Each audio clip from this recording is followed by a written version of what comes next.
No Turning Back, West Antarctic Glaciers in Irreversible Decline, presented by Science at NASA.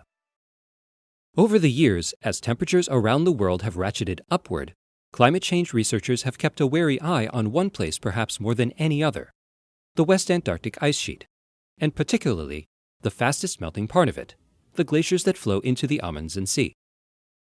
In that region, 6 glaciers hang in precarious balance, partially supported by land and partially floating in waters just offshore.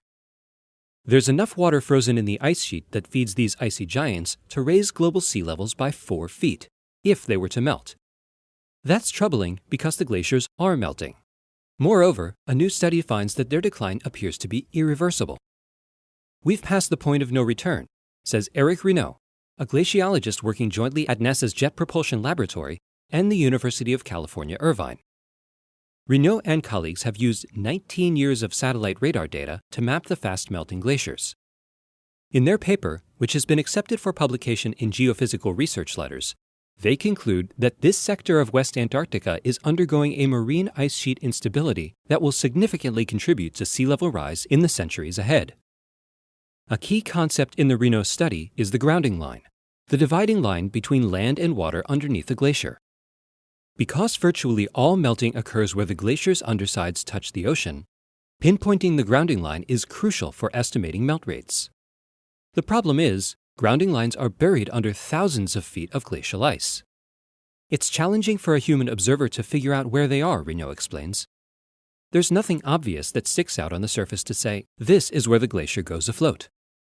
To find the hidden grounding lines, they examined radar images of the glaciers made by the European Space Agency's Earth remote sensing satellites from 1992 to 2011. Glaciers flex in response to tides.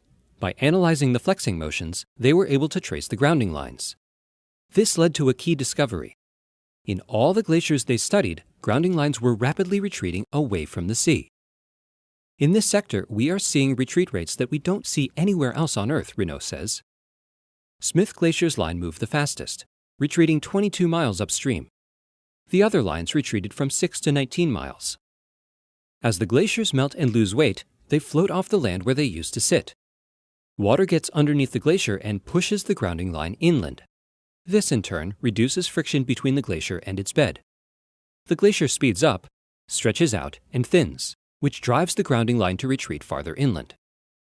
This is a positive feedback loop that leads to out-of-control melting. The only natural factor that can slow or stop this process is a pinning point in the bedrock, a bump or projection that snags the glacier from underneath and keeps it from sliding toward the sea. To investigate this possibility, the researchers made a novel map of the bed beneath the glaciers using radar and other data from satellites and NASA's Airborne Ice Bridge mission. The map revealed that the glaciers had already floated off many of their small pinning points.